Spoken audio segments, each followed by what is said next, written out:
This is Josh Jelinski, the financial quarterback, with Barry Dyke, president of Castle Asset Management and author of Guaranteed Income and Pirates of Manhattan 1 and 2. And so this hour, we're going to talk about Life Insurance Awareness Month. Real sexy topic, but it's something that we want everybody to know about. And I thought, who better to talk about life insurance than one of the national experts on the subject with my friend Barry Dyke. So, Barry, for our listeners who've never heard you before, describe your background and what led you to the financial industry. I actually wanted to be self-employed. I wanted to make a lot of money, but that's another story. But, I was in high tech years ago, Josh, and I hate to believe it, hard to believe, but about 38 years ago, I was in high tech, and then I got involved in life insurance with Prudential, became Rookie of the Year, and around 83, left Prudential, started my own pension business, sold that back to New England Life in 89. Set up another third-party administration firm and sold it to my partner in 1996, and then set up a registered investment advisory firm, which I still have in 2001, which I still have today. And, people read my books. Go to barrydymesdyke.com if you want to get the books, by the way. And the books now have sold, Josh, now in 23 countries and sold 33,000 copies. And Wow. I think I told you that, and then... and I'm going to be in a new movie, which is going to be released to the Motion Picture Bureau next month, called A Boomer's Dilemma, about creating retirement income, and it's going to be released online. And so I'm very, very grateful. So I'm going to be in it with some of the top economists in the country. I'll get my 3 minutes of fame, kind of like my Boomer's Andy Warhol. Dilemma. So I have the face for radio, and you have the face for TV, I guess. I don't know. Hey, I'm just doing the rowing. God's doing the steering. So, I mean, who knows? It's just. So what's up with this Boomer's Dilemma? I've heard about this. I've heard you told me a little bit about it. Isn't what is it? Is it Tom Hegna, you, McKnight, all those cast of characters? It's the same guy who did McKnight's film. A very, very bright guy by the name of Doug Orchard. You go to DougOrchard.com. He's a documentary filmmaker, very bright guy, and I'm going to be in it. And I'm the only advisor in it, but there's going to be Hegna's going to be in it, and I guess William Sharp and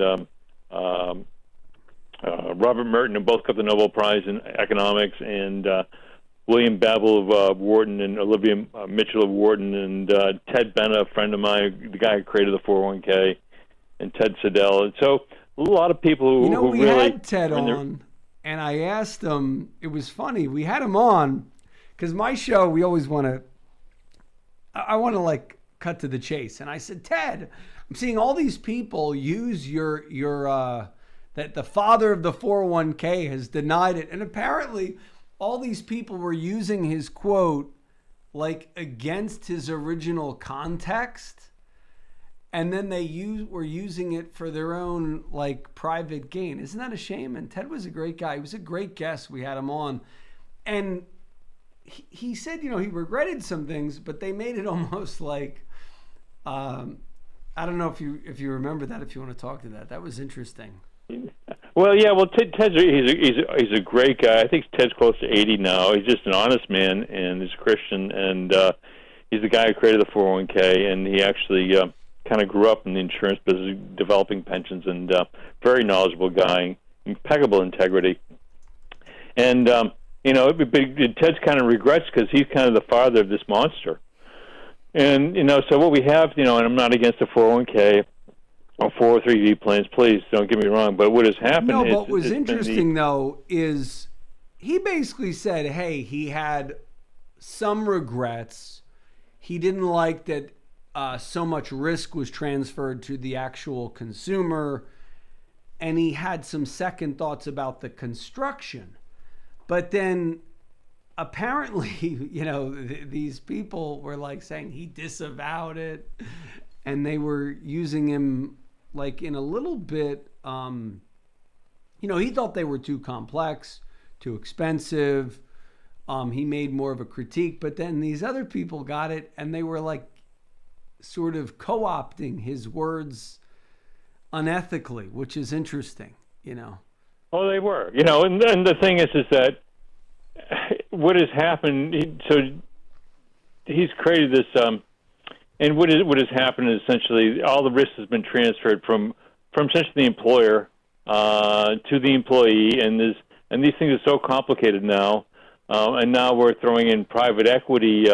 The Department of Labor blessed private equity target date mutual funds last June, Josh. I don't know if you saw that with the DOL. So what you have is this gambling, speculating with other people's money. Wall Street already essentially has a monopoly on the retirement plans for the states and governments, and so now it's getting worse for the 401k. So the purpose of retirement income, Josh, retirement plan is to produce retirement income. End of story. Beginning, end. It's meant to create an income stream like Social Security or a defined benefit pension. It's not meant to gamble and speculate with all this stuff. But this is what it's turned into. And so I'm very, very grateful going to be in this movie, A Boomer's Dilemma, because essentially this is what some of the top economists and even outside of the U.S. as well, Moshe Mobilsky from Toronto and all these other good people. So we've gotten so far off track, but it's all about Wall Street and it's all about them. And so it's, but I'm just trying to help regular people, and so I'm very grateful that the truth is coming out in the movie. And but as you know, Josh, what institutions recommend to their for their retail investors and what they do for themselves are two different things. And so that's how I end up getting a part in this movie, is that because I did the research, and actually my part in the movie is going to be about my interview done on Lexington Avenue down in Manhattan about a decade ago. And I had similar experiences with CNBC and National Public Radio. So the whole thing is that people really need guys like Josh Jelinski more than ever, because you're not going to, generally going to hear the truth in mainstream media. And,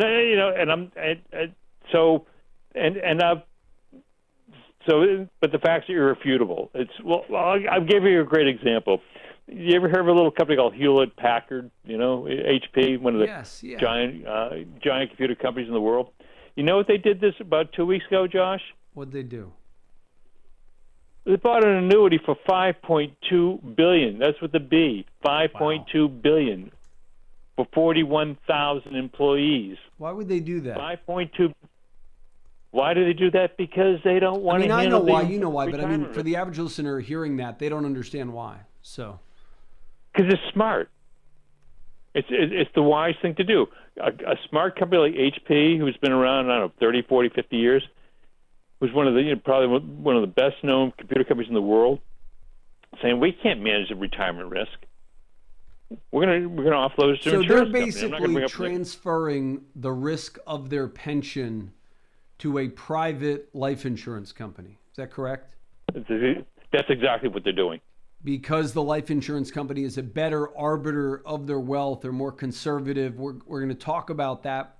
This is Life Insurance Awareness Month, and we have special guest Barry Dyke, who is one of my all-time favorite authors, wrote Pirates of Manhattan 1 and 2, knew me when I was about 22 years old, knew in the business, and he knew me when. But it's funny though, we're gonna get to some really things like expose, because we're friends. That Ted Bennett thing is so funny because I don't know if you know. So I had him on, and I said XYZ person, you know who they are. I don't want to name names, but the person was promoting, I guess, an okay concept, but literally like Ted's a nice salt of the earth guy. And they literally used this guy's words and created all these sales letters around the father of the 401k disavows it. And, he was just a self-critical guy. And this person made a fortune off of Ted's words Which and when we had him on, I said, did you really mean to be quoted like this? And he said, no. He's kind of like a guy like you, Barry. He's just kind of critiquing and honestly opining, like, man, I didn't want this, and this to happen, and then kind of Wall Street's gotten it, taken over the 401k. And we are going to be talking about that after the next break, because, man, we're already at one segment. I want to talk about target date mutual funds and a lot of mutual funds that are buying basically private equity crap, companies that you would never want to buy. We don't want to, name names too much, but I want to get into a lot of people have mutual funds and they don't realize the amount of risk that is within their mutual fund. They think, oh, there's a number behind it. It's a target date, so it's conservative. So we're going to go into a little expose on target date funds, also mutual funds, because what we're happening right now is very similar to what happened in the late 90s, where the 06, 07 kind of late stage market behavior where people are taking exorbitant amount of risk with their portfolios and they're not even aware of it. So we'll talk about that when we return. But first, call me 888-988-JOSH for the no obligation review. It's a 45-minute strategy session with the financial quarterback team, and we will throw in Barry Dyke's book of your choice, whether you want Pirates of Manhattan, Guaranteed Income. We will throw it in for you at no charge when you schedule and keep your no obligation review. So call us now, 888-988-JOSH, 888-988-JOSH, 888-988-5674. And we're back with Barry Dyke talking about mutual funds. So you were one of the first persons, 10, 15 years ago, you're telling me, XYZ fund. We're not going to say name, but let's say Acme Mutual Fund.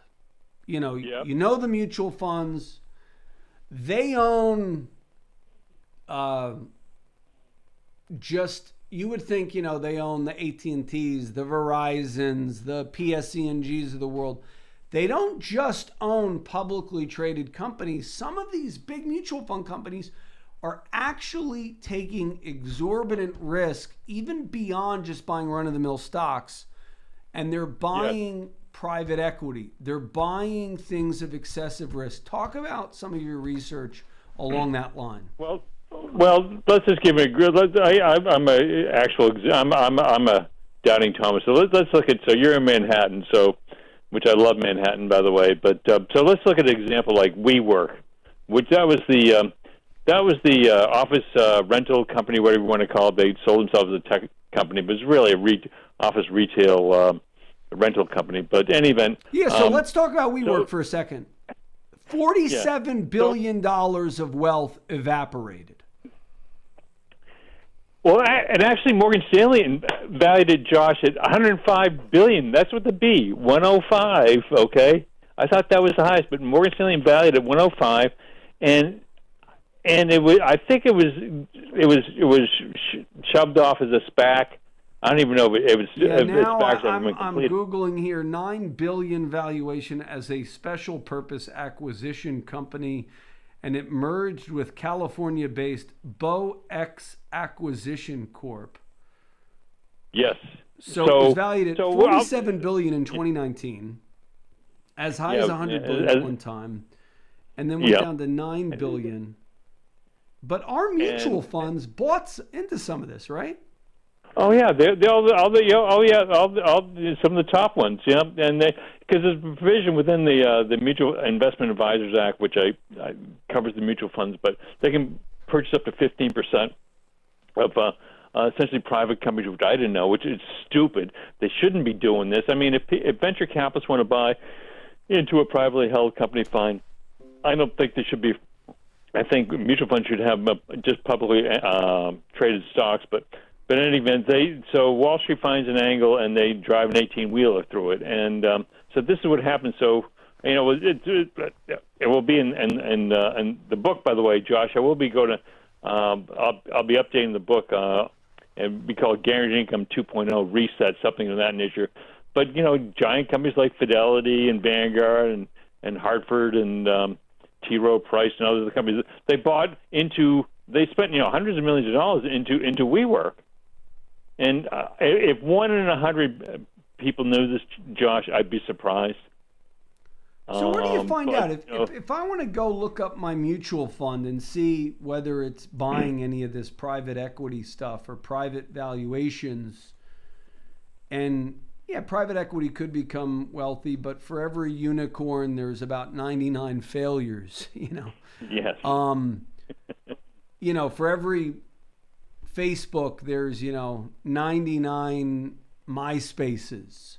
And people forget that. They're all trying to buy the next hot thing. And, WeWork looked like it. And then, if I want to, is there a website where I could, look into the mutual funds I own and see this? Or is it very hard to find? Well, no, I do. Me, Josh, I just, I hate Wall Street. I hate bullies, so. I'm a researcher. I'm not a great salesman. I'm a good researcher. So I subscribe to all of them: Bloomberg, the Times, the Journal, the Financial Times, the Guardian, all of this stuff. And then there's a lot of, there's some people out there who speak the truth as well. And so I just, when I see something, I run with it. And then, but as a result, just there's a lot of bright people out there, which I've been grateful to meet. And so what has happened, Josh? All the stewardship, if you will, which employers once had to provide for people, is really kind of gone. And so I think really, when you look at it, at the end of the day, Josh, and I know it, is that the only entities which give the consumer certainty are life insurance companies and their contractual guarantees. End of story. You can talk all you want. I'll go to head to head with anyone in this country on this issue. But at the end of the day, the life companies are the only people who guarantee stuff. That's it. And I'll talk with anybody about this. Dave Ramsey, I don't care. But the whole thing is that because the media companies make so much money off of asset managers, you're not going to hear this narrative. But the truth is that these giant institutions and very sophisticated companies like Hewlett Packard or some of the other ones. Let's see. Let me just kind of give you. Yeah, well, this is interesting. I'm looking at a Morningstar article. This is from 2018. Just Googling, in recent years, prominent companies have delayed IPOs, opting to raise money in the private market and build their businesses. And this was like it's like 3 years ago now. And they found that a significant percentage of very reputable funds, for example, 14 large cap funds, reputable funds, we'll call them Acme Mutual Fund Company. You know who they are? Yes. they bought WeWork. They bought SpaceX. Cloudera, Dropbox. Dropbox. A lot of these are disasters. Blue Apron. I don't know. Shuijing. I would like to see what that. But basically, the SEC limits private equity investments to 15% of a fund's assets at time of purchase, a level that they're saying few funds ever approach. But in recent years, that number has grown up. This was in 2018. We found that 89% of the funds listed have less than 3% of assets. This was December of 2017, but I know you've done research that it's far greater than the 3% now. So yeah, and the thing is that it's not just the equities, Josh. It's the junk bonds. And which, as you know, the bond market is much bigger than the stock market. Very few people know that, but it's bigger than the the stock market. Yeah, Bill and so Gross recently, I don't know if you saw his report this week. Bill Gross said most bond funds today are crap, garbage. They are. Yeah, Gross said that. And then there's another guy I've become friends with. I never heard of it. He'd be a good guy for you to be on the show at some point. Mike Green, a friend of mine. He's a very, very sharp guy. But the whole passive, I call it the communist funds, the passive index funds. And so the thing is that what you have now, all this indexing, and indexing now surpasses actively managed stuff. And the thing with indexing, there's absolutely no accountability whatsoever. I call them communist funds, whatever you want to call them. So people think, well, they're getting a low cost, but low cost does not mean no risk. Low cost does not mean no risk. Low cost does not mean low risk. But this is what's being sold. We get cheap cost, no risk. Au contraire, mon ami. Who were the biggest shareholders in Lehman Brothers when they collapsed? A lot of it was, passive mutual funds from Vanguard and others. I mean, it's in my book.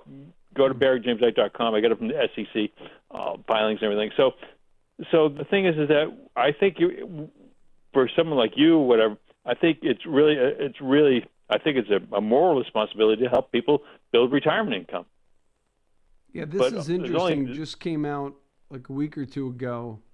He said intermediate to long-term bond funds are trash. This is like the bond king, sort of the Warren Buffett of bonds, saying bonds are trash. Although, if we do have a crash, treasuries will do well. But I guess he was referring to the way in which they package different bonds within the funds. But yeah, well, because they're throwing all these collateralized loan obligations and a lot of this other crap. Okay, or PIK notes.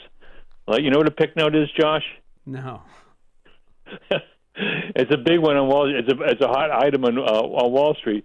PIK note is an acronym for payment in kind. It's a promise to pay nothing. Essentially, there's no coupon on it, but the PIK note, when the PIK note matures, then the interest is added on to the value of the bond. The problem with a lot of these PIK notes, they're junk bonds. But it's just it's another way for Wall Street to use other people's money, which is the story as old as this country. But I'm grateful I get to know guys like you who really want to help people and tell people the truth and really help them, because it does make a big deal. But because all we're trying to do, Josh, is give people put seatbelts around their money, okay, and guardrails, and let people enjoy the benefits of contractual guarantees. Yeah, why does someone? I talked to a guy this week, very new investor with our firm, and he goes, Josh, I don't know, in the 2000 crash, I lost 60% of everything I own. 60%. Mm-hmm. A lot of people felt that, or they felt that in 2008. People do not realize how risky the equity markets can be. And although they are good long-term, if you're investing for 10, 20 years, we are at a stage where the markets are very frothy. You're talking about guardrails for your money. Why should someone have guardrails? If you talk about, you mentioned insurance as an arbiter of savings, and we'll get into why you like that. But what is, why are guardrails for money so important? Because stuff happens, Josh. I've been doing this a long time. I'm in my late 60s. I'm still doing planning. I'm having fun, But I have clients now, they're in their 80s, and you have things like cognitive dissonance. When people, I had some clients, Josh, are very, very successful, but now they just want to have safety. They just want to have peace of mind. They want to enjoy their children, their grandchildren. The thing is, things change in a heartbeat, okay? And what do they say? The market goes up in steps and comes down like an elevator. And this is what happened in 87. I was in the business in 87 when the market lost 23% one day. I was in the NASDAQ bubble. I mean, 75% of the companies traded on the NASDAQ and went public between 99 and 2000 are no longer in existence. They've either gone out of business, kaput, or they've been merged with another entity. So the whole thing is, what you have to understand is that Wall Street and this giant financial industrial complex, and it's not just the U.S., it's the same thing in the city of London or Bay Street. I have a lot of fans in Canada as well. It's all, so the thing is, a purpose retirement plan is to produce retirement income. It's not to gamble and speculate. But look at, we have these idiotic companies like Robinhood, okay? And everyone thinks they can be a speculator. 13 million accounts. 13 million accounts. They went public. I don't know, these guys are now billionaires. It wasn't about gambling. It was about paying for order flow. It had nothing to do with investment. It was about Robinhood making money on front by letting Citadel front run the money. And it's all in the public documents. Whatever. There's nothing erroneous here. Okay, there's nothing that's not factual, and that's what So yeah, but people don't even understand what that means. Payment for order flow. Gary Gensler, SEC chair of the last couple of weeks, have come out saying he's going to be looking into that. This whole payment for order flow, people are confused by it. Do you have a way to make it clear for the average listener? Well, wait, let's take our next break. We'll talk about payment for order flow. Also get your take on Larry Kotlikoff, who's a friend of the program as well. He kind of reminded me of you this week when he came out in Barron's and he said most retirement planning is wrong. I heard about that. I haven't read Larry's thing yet. Yeah, he's a good guy. How he grew up working in his father's department store in Camden, New Jersey, of all places, about an hour from us, and talks about how most people when they're retired, they're taking excessive risk, and that they should be more conservative, not less, when they're retired. So we'll talk about that. We'll talk about some actionable steps on what you can do with your money, listeners. So, folks, give us a call, 888-988-JOSH, and I will throw in Barry's book, Guaranteed Income, when you schedule and keep your no obligation review. That's 888-988-JOSH, 888-988-JOSH, 888-988-5674, and you get the 45-minute wealth blueprint when you schedule and keep your no obligation review. We'll be back after these messages. The preceding program was sponsored by the Jelensky Advisory Group. Any awards, rankings, or recognition by unaffiliated third parties or publications, including 5-Star Wealth Manager, Advisory of the Year finalist by Senior Market Advisor, and Top of the $1 Million Roundtable, are in no way indicative of the advisor's future performance or any individual client's investment success. No award, ranking, or recognition should be construed as a current or past endorsement of Josh Jelensky or Wealth Quarterback LLC. Information regarding specific awards, rankings, or recognitions is available on the Wealth Quarterback website at www.jelensky.org. All investment strategies have the potential for profit or loss. Investment strategies such as asset allocation, diversification, or rebalancing do not assure or guarantee better performance and cannot eliminate the risk of investment losses. There are no guarantees that a portfolio employing these or any other strategy will outperform a portfolio that does not engage in such strategies. This broadcast should not be construed by any client or prospective client as a solicitation to effect or attempt to effect transactions in securities or the rendering of personalized investment advice. Due to various factors, including changing market conditions, the information discussed in this broadcast may no longer be reflective of current positions or recommendations. While information presented is believed to be factual and up to date, Josh Jelensky and Wealth Quarterback do not guarantee its accuracy, and it should not be regarded as a complete analysis of the subjects discussed. The tax and estate planning information discussed is general in nature, is provided for informational purposes only, and should not be construed as legal or tax advice. Listeners should consult an attorney or tax professional regarding their specific legal or tax situation. Advisory services offered through Wealth Quarterback LLC.